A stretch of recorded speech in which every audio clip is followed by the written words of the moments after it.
Incendio! It was so much fun watching wizards and witches of all ages enjoy casting spells in the shop windows of our Diagon Alley. When planning our Wizarding World Halloween, we knew immediately we wanted everyone to cast as many spells as we could possibly build, but it took a while to settle on our 8 spells and what effects we could create for making magic. By the end of January, Glenn had already settled some major technical wizardry, and we successfully tested proof of concept with our first working spell, Colovaria, to change the color of cotton candy at Honeydukes. Colovaria! Ha-ha! That's much better. We selected classic cotton candy pink and 8 other colors for one of our DMX assignable color LED fixtures to glow inside my poof of scrap polyester blanket stuffing that caught and diffused the light just right. However, the real magic was how to make that all happen as a spell. Glenn used voice recognition software that could convert nonsense spell words to hotkey commands that triggered Helmsman DMX control program sequences. Then those sequences triggered various effects, which included videos, sounds, lights, and physical movements. I'm not a very good wizard.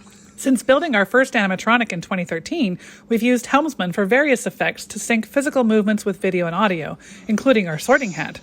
Nelson of Life Ape, the creator of Helmsman, was very helpful to debug and fix some problems as Glenn was pushing the boundaries of what we wanted the software to do.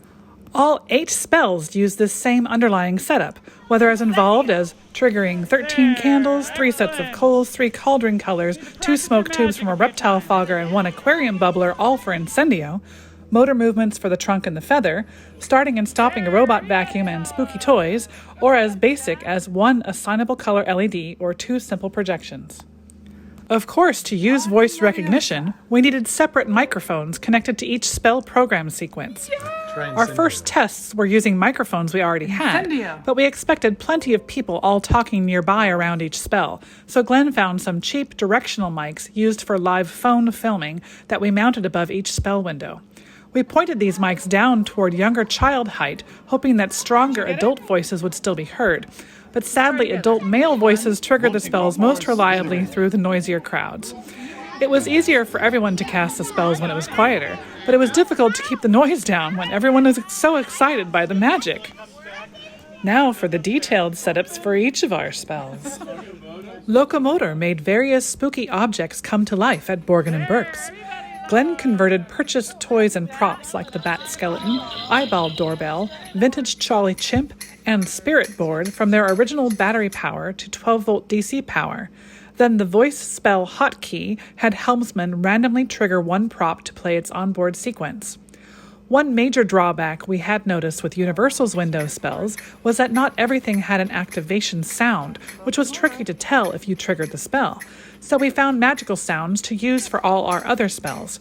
Glenn didn't like any of the sound effects I suggested for Locomotor, hoping the motion was enough noise. But when only the spirit board moved silently, many people missed that anything was happening. Glenn set up Locomotor Totalis as a bonus spell to have all 4 props come alive all together, which was easier to notice because of the Jolly Chimp cymbal noise and all the lighted eyes. Alohomora unlocked and opened the Quidditch trunk at Quality Quidditch Supplies. I made the quaffle, bludger balls with chains, and beater bats, but I had an official plastic golden snitch from years ago, plus I painted fancy designs inside the lid. I did not make this a movie duplicate Hogwarts trunk set since I thought a Quidditch shop would sell more variety. I found a perfect-sized trunk, which saved me construction time, but I still had to cut out the bottom panel and move it up to hold the balls at the correct height, and carefully cut the hole for the large hobby servo, so that Glenn could anchor a servo extension arm to lift the lid. I hid the servo assembly by anchoring the Quidditch jersey sleeve around the servo arm with clear thread so it would still move freely and reset position. When Alohomora was cast, the voice hotkey triggered the Helmsman sequence, which signaled the Pico Servo prop controller to lift the lid in time with the creaking sound effect, hold servo position long enough to see inside, then lower the lid, ready again for the next spell. In the Scribulous shop window, Aparicium made various invisible ink messages magically appear on a large scroll. The scroll was simple, sturdy tagboard, painted and curled, then set on a pillow for drama and height, with a homemade mount from scrap PVC and plywood holding a mini laser projector aimed down through the ceiling. A MediaWiz Sprite media player showed the blank scroll with corner messages steady state, then Helmsman triggered a random selection of 8 video files when it received the voice recognition hotkey command. I edited the videos so the fade in and out from the blank scroll was in each triggered video. Since the projections were on a USB drive in the Sprite player, it was easy to add 2 Christmas surprises of Merry Grand Parade drawings of Hogwarts and Hogsmeade and program them into the randomized list. Yes, we had fun rewriting a bunch of classic advertising slogans for Invisible Ink, and Got Ink was my favorite. At Madame Malkin's wizardware window was multi-core to change the appearance of clothing, which was similar to the Invisible Ink using another mini laser projector, except these videos were rear projected through the back wall in a similar homemade PVC mount. I built a custom cardboard projector box with screen fabric to stop any light spill at the sides and stop the laser beam from reaching any eyes. Plus, I sewed a scrim badge into the robe fabric to dim the white projection screen fabric. A MediaWiz Sprite media player showed the Hogwarts badge as steady state, then Helmsman triggered which other video file based on the voice recognition hotkey. Slytherin. Either random for the basic spell, or you could specify the house in your incantation. I edited the videos so the fade in and out from the Hogwarts badge was in each triggered video. Multi-Core 4's wreath. Since the projections were on a USB drive in the Sprite player, it was easy to add 2 surprise Christmas crests and program them to their own specific spell commands. One of the magical books in the Flourish and Blots window was moving.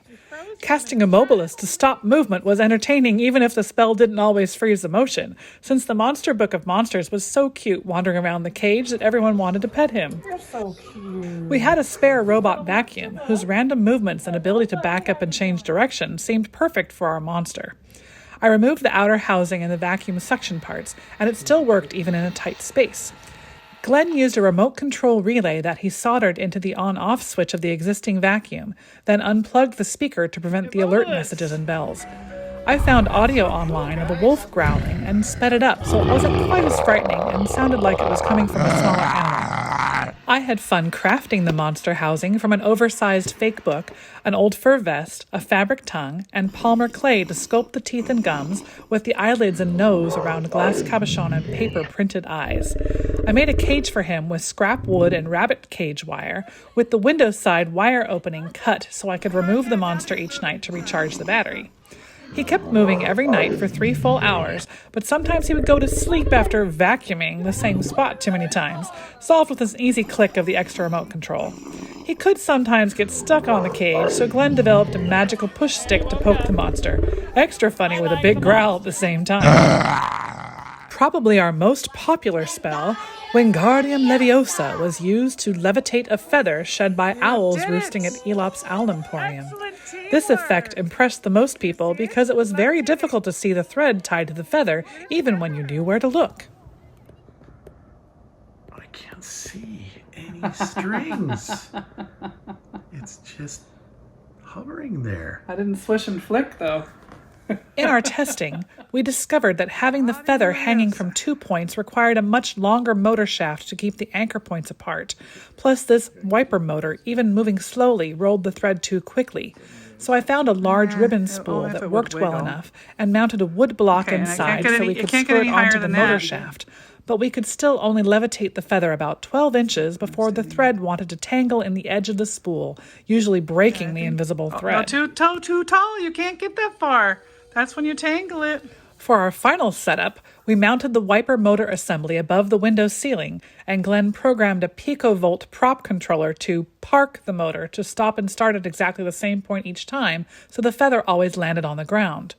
The trickiest part of this spell was pulling an 8-foot-long, extremely delicate single strand from the bundle of magician's invisible thread without breaking or tangling it, tying it to both ends of the feather without breaking it, walking it all the way outside without breaking or tangling, fishing the center of the thread up through the ceiling hole, then taping the center of the thread to the extra-large motor wheel.